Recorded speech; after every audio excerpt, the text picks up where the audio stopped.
আসসালামু আলাইকুম বন্ধুরা, আপনাদের সবাইকে আমার চ্যানেলে স্বাগতম। আজ আমি আপনাদের দেখাবো কিভাবে খুব সহজে খুব মজাদার ডিম বেগুন ভাজা তৈরি করা যায়। চলুন তাহলে আর দেরি না করে শুরু করা যাক। ডিম দিয়ে বেগুন ভাজা তৈরি করতে যা যা উপকরণ লাগবে। এখানে আমি বেগুন নিয়েছি পরিমাণ মতো, যতটুকু পরিমাণে লাগবে। বেগুনগুলোর মাঝখানের যে অংশটা আছে সেটা আমি বের করে এই পাশে একটি বাটিতে একদম ছোট ছোট টুকরো করে কেটে নিয়েছি। আর এ পাশে কাঁচামরিচ কুচি করে কেটে নিয়েছি, ধনিয়া পাতা কুচি করে কেটে নিয়েছি, আর এই পাশে পেঁয়াজ কুচি করে কেটে নিয়েছি। যা যা উপকরণ লাগবে এখানে সবগুলো উপকরণ রেডি করে নিয়েছি। আর বেগুনের যে পাশের যে অংশটা আছে এখানে আমি কিছু মশলা মাখিয়ে নিচ্ছি। এখানে হাফ চামচ পরিমাণে লবণ দিয়ে দিলাম, ধনিয়ার গুঁড়া হাফ চামচ পরিমাণে দিয়ে দিয়েছি, আর মরিচের গুঁড়াটা এখানে ছোট চামচের 1 চামচ পরিমাণে দিয়ে দিলাম, হলুদের গুঁড়া হাফ চামচ পরিমাণে দিয়ে দিলাম, পরিমাণ মতো অল্প একটু তেলও দিয়ে দিলাম।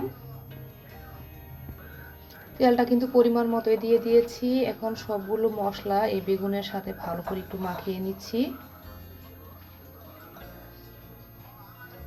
এখানে বেগুনের যে মাঝখানে অংশটা আমি নিয়েছি ছোট ছোট টুকরো করে, এখন পরিমাণ মতো কিছু মশলা দিয়ে দিচ্ছি। কাঁচামরিচ কুচি দিয়ে দিলাম পরিমাণ মতো, কেটে রাখা পেঁয়াজ কুচি দিয়ে দিলাম পরিমাণ মতো, ধনেপাতা কুচি দিয়ে দিলাম পরিমাণ মতো, আর লবণটা হাফ চামচ পরিমাণে দিয়ে দিলাম। যেহেতু বেগুনটা মশলা দিয়ে মাখানোর সময় লবণটা দিয়ে দিয়েছিলাম, তার জন্য এখানে স্বাদ মতো অল্প একটু লবণও দিয়ে দিলাম।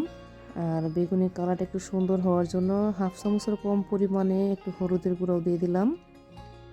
আর এখানে একটি ডিম নিয়েছি, ডিমটা ভেঙে দিয়ে দিলাম। সবগুলো উপকরণই কিন্তু পরিমাণ মতোই দিয়ে দিয়েছি। এখন ভালো করে মিক্স করে নিচ্ছি। বেগুনটা যেহেতু ছোট ছোট টুকরো করে কেটে নিয়েছিলাম, আর সবগুলো উপকরণই পরিমাণ মতো দিয়ে ভালো করে মিক্স করে নিচ্ছি।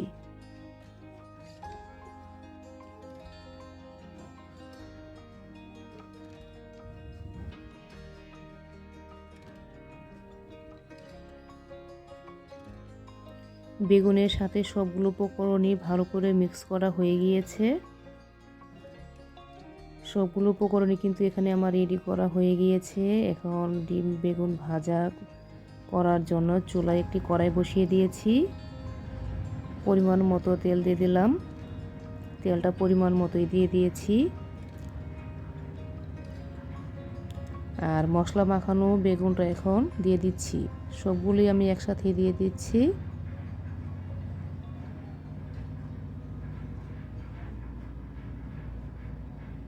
সবগুলো একসাথে দিয়ে দিয়েছি। আর বেগুনের যে মাঝখানের অংশটা ডিম মশলা দিয়ে ম্যারিনেট করে রেখে দিয়েছিলাম, সেটা এখন পরিমাণ মতো দিয়ে দিচ্ছি। এখানে পরিমাণ মতো কিন্তু সবগুলোতেই দিয়ে দিচ্ছি।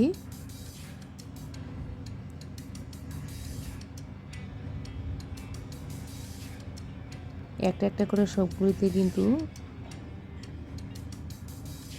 দিয়ে দিলাম। এখন চুলার জালটা কিন্তু মিডিয়াম হিটে রেখে এক পাশ ভালো করে ভাজবো। একটু সময় নিয়ে ভাজতে হবে। আর চুলার জালটা মিডিয়াম হিটে কিন্তু এই পর্যায়ে রেখে দিয়েছি। আরও কিছুক্ষণ অপেক্ষা করব এক পাশ ভালো করে ভাজা হওয়ার আগ পর্যন্ত।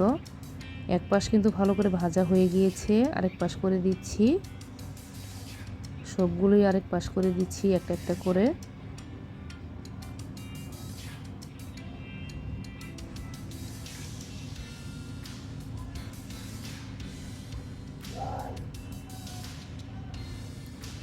সবগুলি কিন্তু আমি আরেক পাশ করে দিয়েছি। এই পাশটাও চুলার জালটা মিডিয়াম হিটে রেখেই মচমচা করে একটু ভাজবো।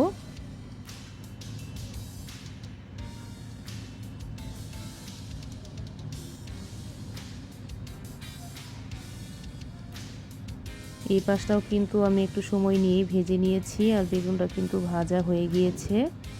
চুলার জালটা মিডিয়াম হিটে রেখে ভেজে নিয়েছি। এখন একটি বাটিতে নামিয়ে পরিবেশন করে নিচ্ছি। তো বন্ধুরা, এই ছিল আজকের আমার ডিম বেগুন ভাজার রেসিপি। আশা করি রেসিপিটা আপনাদের ভালো লেগেছে। যদি ভালো লাগে তাহলে অবশ্যই ভিডিওটা লাইক করবেন, বন্ধুদের সাথে শেয়ার করবেন এবং নতুন নতুন রেসিপি দেখতে আমার চ্যানেল সাবস্ক্রাইব করতে ভুলবেন না। সবাই ভালো থাকবেন, আবার দেখা হবে নতুন একটি রেসিপি নিয়ে।